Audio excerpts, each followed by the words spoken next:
Good morning बच्चों। चलिए कक्षा 7 के लिए रुचिरादित्य भाग हमारी संस्कृत की पाठ्य पुस्तक से हम लोग षष्ठ पाठ सदाचार पढ़ रहे हैं, यानी कि छठा पाठ पढ़ रहे हैं सदाचार, यानी कि अच्छा आचरण, है ना। इस पाठ में जो क्या है श्लोक दिए गए हैं, प्रस्तुत पाठ जो है उसमें श्लोक दिए गए हैं, कुल 6 श्लोक है, जिसमें बताया गया है कि मनुष्य को अपने सद्व्यवहार के कारण जो ज्ञान होना चाहिए, मतलब अपने व्यवहार से आपको ऐसा करना चाहिए कि आपका मनुष्य का जो जीवन है वो सफल हो जाए, है। कुछ उपदेश दिए हैं मनुष्य का आचरण समाज में, गुरुजन के लिए, अपने माता पिता के लिए, अपने भाई बहन के लिए, अपने मित्र के प्रति कैसा होना चाहिए, इसमें कुछ श्लोक के द्वारा आपको उपदेश दिया गया है जो आपके लिए अच्छी बातें हैं, जो आपको अपनानी चाहिए। तो इस तरह से ये श्लोक है। चलिए मैं श्लोक को पढ़ूंगी पहले संस्कृत में, फिर उसका हिंदी अनुवाद आपको बताऊंगी। बहुत ध्यान से इस वीडियोस को देखिए, पढ़ाई कीजिए, आप समझिए। पहले संस्कृत लिखिएगा श्लोक में, संस्कृत में श्लोक लिखकर फिर इसका हिंदी अनुवाद भी आपको अपनी कॉपी में लिखकर याद करना है ना। तो चलिए हम लोग इस श्लोक की शुरुआत करते हैं, इस चैप्टर की षष्ठ पाठा की शुरुआत करते हैं। आलस्यम ही मनुष्याना शरीरस्थो महान रिपु नसुत्यधम शमो बंधु कृत्वा या नावासिदिति। तो ये प्रथम श्लोक है और इसमें कहा गया है कि मनुष्य के शरीर में रहने वाला जो आलस्य होता है ना, वही उनका सबसे बड़ा शत्रु यानी कि सबसे बड़ा दुश्मन होता है। परिश्रम जैसा दूसरा कोई हमारा अन्य मित्र नहीं होता है। आपका कौन साथ देता है? तो आपका परिश्रम, आपका मेहनत ही आपको सफलता दिलाता है, क्योंकि परिश्रम करने से आदमी कभी दुखी नहीं होता है। ये हमारा श्लोक का अर्थ है हिंदी में। अब दूसरा श्लोक हम लोग पढ़ते हैं। श्वः कार्यमद्य कुर्विता पूर्वाहे चापरण्यकम नाहि प्रतीक्षे मृत्यु कृतमस्य नवा कृतम। ये हमारा दूसरा श्लोक है, जिसका इसका हिंदी अनुवाद यह है कि कल का जो काम है वो आज कर लेना चाहिए और दोपहर का पूर्वा में, यानी दोपहर से पहले आपको काम कर लेना चाहिए। क्यों?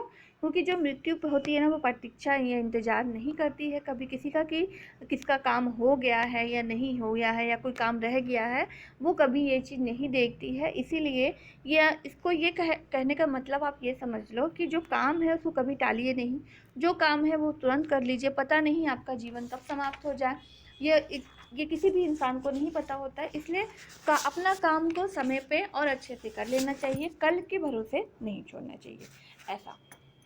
चलिए, सत्यम बुर्याता प्रिया बुर्याता ना बुर्याता सत्यम प्रियम प्रियम च नृत्य बुर्याता ऐशा धर्म सनातन।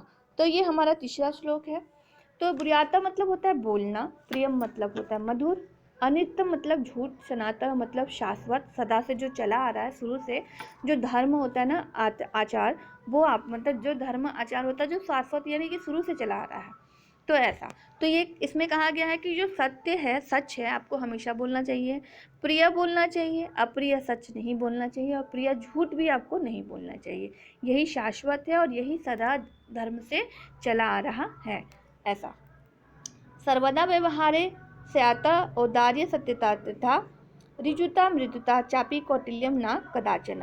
तो इस श्लोक में यह कहा गया है कि व्यवहार जो होता है सर्वदा हमेशा, औदार्य मतलब होता है उदारता, उदारता किसी के प्रति, ऋजुता मतलब सीधापन, मृदुता कोमल, कौटिल्य मतलब कुटिलता टेढ़ापन, और कदाचना मतलब होता है कभी नहीं, नेवर।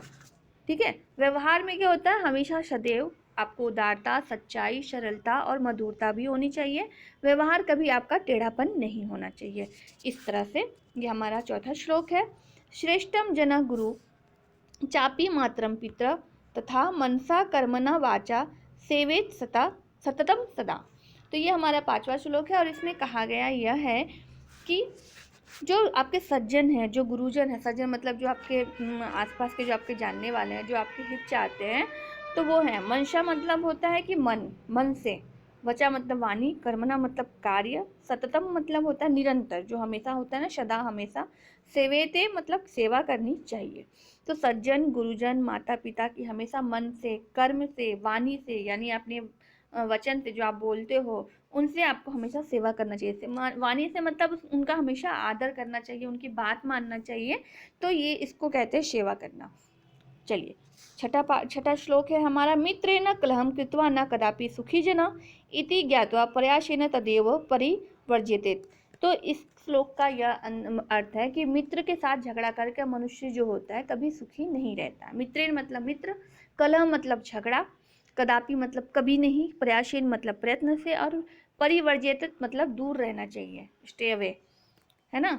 तो मित्र के साथ जो होता है, झगड़ा करके मनुष्य कभी सुखी नहीं रहता है, या जानकर प्रयत्न से उस झगड़े को हमेशा दूर कर देना चाहिए, है ना, हमेशा उससे छोड़ देना चाहिए। तो इस तरह से इस श्लोक में कहा गया है। तो चलिए इसके बाद आप लोग ये शब्दार्थ को कॉपी में लिखिएगा, है ना। अभ्यास आपको जो ये अभ्यास कार्य है, ये तो आपको आपकी इसमें बुक में ही करनी है। एक पदेन उत्तरता ये आपको कॉपी में करना है, ये भी आपको कॉपी में करना है, ठीक है। तो इस तरह से हम लोग ये पूरा प्रश्न अभ्यास करेंगे। चलिए, तो हम लोग इसके बाद नेक्स्ट चैप्टर पढ़ते हैं। ओके, ध्यान लगाकर घर पे रखकर अब मन लगाकर पढ़ाई कीजिए। Okay, take care, bye.